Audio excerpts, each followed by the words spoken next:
Bora falar da bicharada? Vamos falar aqui da conquista do ambiente terrestre.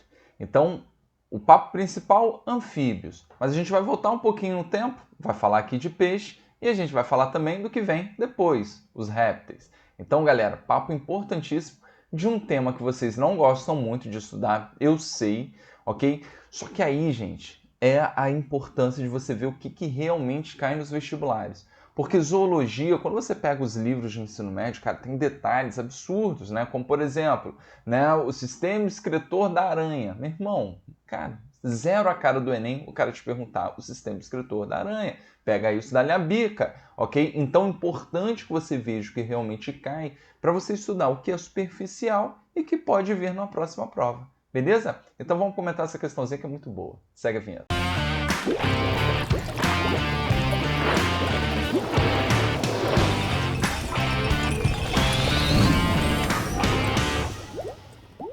Pronto, galera, estamos de volta. O cara diz o seguinte, ó, que os anfíbios representam o primeiro grupo de vertebrados que evolutivamente conquistou o ambiente terrestre. Apesar disso, a sobrevivência... Calma aí, que eu quero, né, destacar. Conquistou o ambiente terrestre. Esse é o tema desse vídeo, né, filho? Então, segue o fluxo. Apesar disso, a sobrevivência do grupo ainda permanece restrita a ambientes úmidos ou aquáticos, né, devido à manutenção de algumas características fisiológicas relacionadas à água. Então, isso aqui é importantíssimo para a vida, né, do sapítio. Então, vamos falar disso. Então, uma das características a que o texto se refere é a... Então, vamos lá, calma. A gente fazer aquele comentário que vocês gostam pra caramba, né? Para a gente, né, de fato, revisar o conteúdo, porque não vai cair igualzinho numa próxima prova. Lembra o seguinte, na linha razoável aqui, ó, cronológica evolutiva, a gente trabalha com a ideia dos peixes, beleza? Peixes. Dos peixes, a gente vai falar, inclusive, ó, do grupo, né, que dá origem aos anfíbios, beleza? E depois a gente tem o que marcaremos a conquista de fato do ambiente terrestre, que é o surgimento aqui dos répteis, beleza? Então, normalmente, essa é a linha evolutiva para a gente entender bem nessa questão da conquista do ambiente terrestre, beleza? Então, vamos lá. Dos peixes, tá? Quando a gente começa a caracterizar esse elo evolutivo peixe-anfíbio, né, a gente tem que lembrar que os peixes ósseos, eles possuem uma estrutura que é bem importante para o peixe, de maneira geral, que são as famosíssimas bexigas, vou botar aqui, ó, bexiga natatória. Beleza? Isso aqui, ó, vale a pena destacar que não é presente nos condrictes, condro, cartilagem, né? Então os peixes cartilaginosos, tubarão e raia. Então a bexiga natatória, ela é exclusiva dos peixes ósseos, os osteíctes, beleza? Então, lembrem que esses caras aqui possuem a bexiga natatória e a ideia da bexiga natatória é que ela começa a receber uma quantidade ali de vasos sanguíneos nas proximidades que permite a troca, tá, de gases. A gente vai estar falando desses peixes aqui, ó, que são os peixes, ó, vou botar aqui, ó, peixes dipnoicos, ok? Está relacionado ao quê? A 2. Pineia, respiração. Quem aí já mergulhou, né, de apneia? Não tem essa expressão? É aquele cara que, meu irmão, prende a respiração e vai lá para debaixo d'água. Ok? Então, dipnoicos está caracterizando, né, duas respirações, beleza? A respiração clássica para os peixes, que é a branquial, ok? E essa capacidade de uma pequena troca. Então, isso já possibilita o peixe ele ficar um tempinho fora d'água, beleza? A gente tem aqui a famosa, um exemplo aqui de peixe dipnoico, ó, tá? É a piramboia, muito citada nesse tipo de questão, tá? Você não precisa saber o nome exato, mas é só, né, um peixe que vem muito atrelado a essa questão. Maravilhoso? Então, provavelmente, a piramboia, né, e seus parentes, né, fizeram um elo evolutivo com os anfíbios. Beleza? Então, os anfíbios, eles são os primeiros a, de fato, estarem ocupando o ambiente terrestre. Só que ele fala na questão, fala, Vitão, tem uma dependência muito grande da água ainda, sim. Lembra que, vamos pegar lembra que dos anfíbios, ó, a gente tem 3 grupos aqui.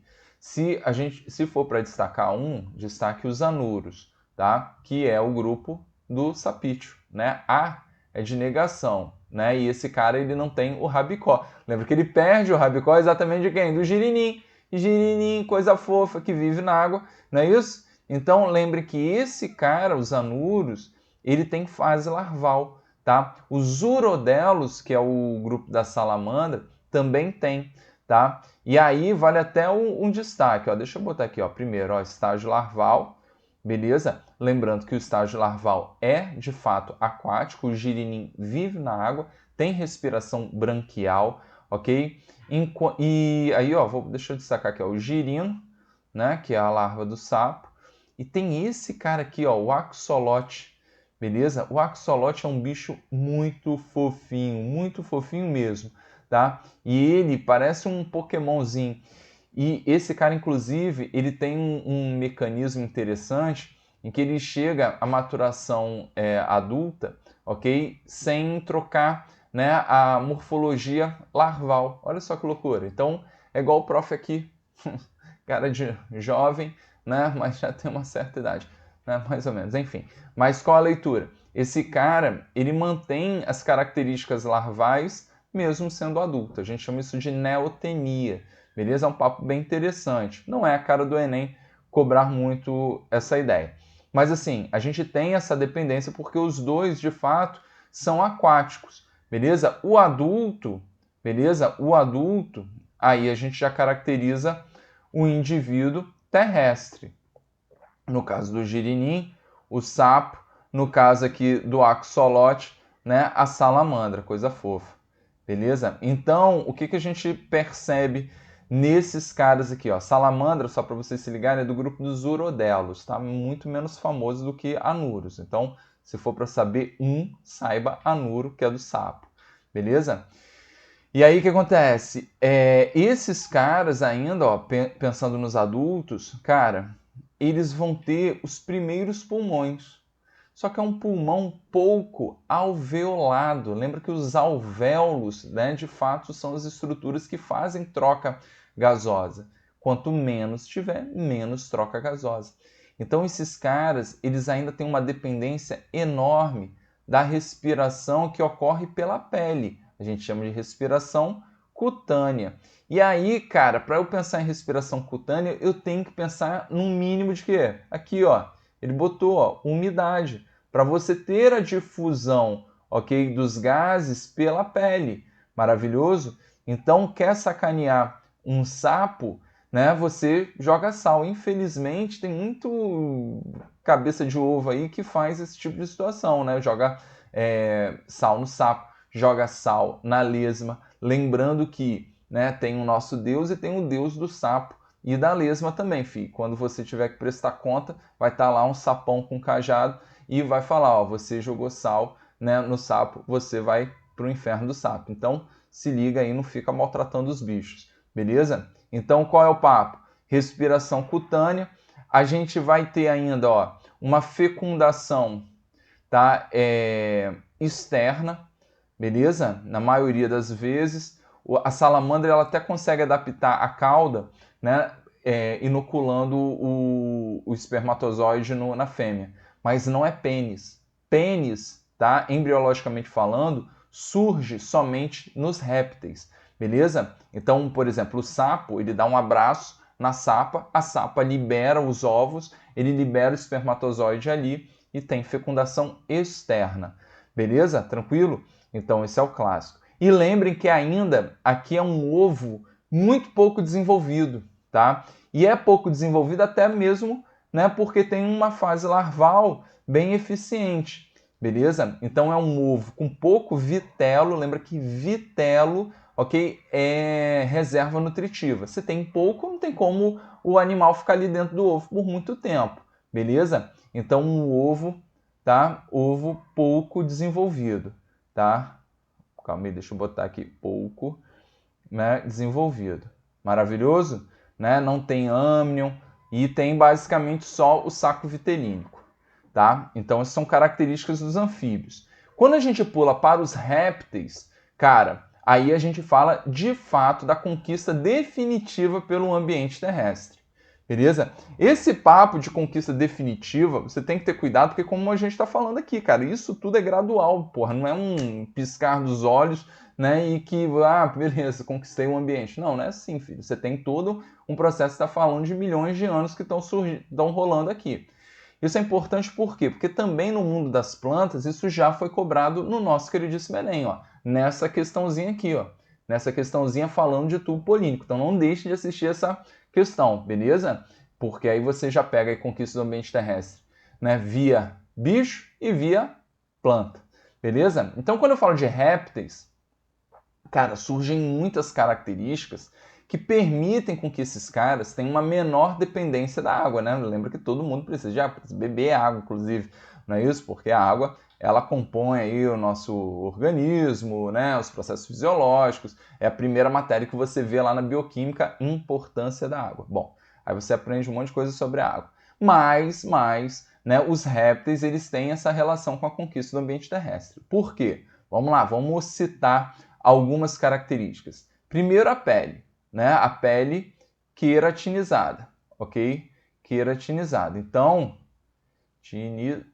Então, aquele pulmão que era pouco alveolado, ele passa a ser bastante alveolado, ok? Então, ó, pulmão, tá? Muito, vou botar a setinha para cima, alveolado, ok? Então, ele já não tem dependência alguma, até porque ele não consegue fazer troca, né, pela pele, se essa pele, meu irmão, é uma chapoca de pele, né, bem espessa, né, com muita queratina, e isso impede a perda de água, inclusive, né, pelo organismo do bicho, tá? E aí ele tem um pulmão alveolado que compensa, né, essa falta de troca de gases pela pele, tá? A gente tem, mas o que é importante que a gente destacar, ó, bota aqui a fecundação interna, tá? Fecundação interna. E aí a gente está falando do surgimento do pênis, beleza? Que permite, né, com que o espermatozoide ele chegue de maneira mais efetiva até os óvulos, né? No caso, o aparelho reprodutor feminino, tá? Diferentemente do sapo, que jogava o esperma ali na água, e ali você tinha uma perda de material muito grande, beleza? Outra situação importantíssima aqui que a gente pode colocar é tudo relacionado ao ovo, ok? O ovo, a gente começa a chamar esses animais aqui de ovo amniótico, beleza? Então ele tem âmnio, ok? Que tem o líquido amniótico, que vocês conhecem, né? No desenvolvimento do nosso embrião, né? A gente fala do líquido amniótico, é importante, né? É importante para impedir choques mecânicos, né? Ele evita também a desidratação do embrião, tá? Outra relação importantíssima do ovo são os outros anexos, além do âmnio, tem o alantoide, que armazena excretas, tá? Ele ganha importância também. Vou deixar essa questão aqui, ó, sobre ovo, para vocês pegarem um pouco mais detalhadamente o ovo, senão vai ficar muito extenso esse vídeo, beleza? Mas não deixem de ler. E muito vitelo, né? Muito nutriente. Muito nutriente vai fazer exatamente o que é? Vai fazer com que esse cara, ele realmente, né, possa se alimentar aí durante o tempo necessário. Maravilhoso? Teriam outras aqui adaptações, tá? Por exemplo, excreta ácido úrico, lembra que ácido úrico é o menos tóxico dos excretas nitrogenados que a gente estuda, ok? A gente tem as patas adaptadas, ok? A cobra que não tem pata, ela arrumou um jeito de se rastejar, beleza? Então tudo isso aqui são características para a conquista definitiva, ok? Então a gente pode botar assim, ó, isso aqui é início da conquista e aqui é a conquista definitiva, ok? Do ambiente terrestre. E aí, filhão, agora é matar a questão. Mas antes de matar, se inscreva aí no canal, cara, porque é importantíssimo que você dê essa força. Essas mini aulas são muito importantes. E melhor, você estuda o que realmente cai na prova do Enem. Maravilha? E outra, lembra que aqui tem um canal de membro. Você pode ser membro do QBio com uma mega plataforma de biologia. Tudo direcionado para matar questões, filho. Aqui não tem conversa fiada, não tem curiosidade, aqui é somente vídeo para matar questões.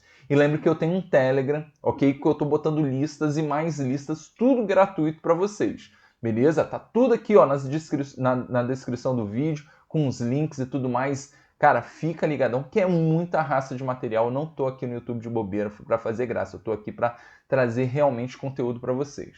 Então vamos lá. Uma das características ao que o texto se refere é a reprodução por viviparidade. O que significa viviparidade? Né? Nós somos o quê? Por exemplo, ovíparos, vivíparos ou ovovivíparos.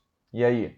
Lembra que nós somos vivíparos, o desenvolvimento, né, do embrião dentro da mãe, beleza? Ovíparo, quem põe ovo. E ovo vivíparo, tem casos, né, principalmente de tubarão, tá, de condrictes, que são ovovivíparos, é o ovo dentro da fêmea, beleza?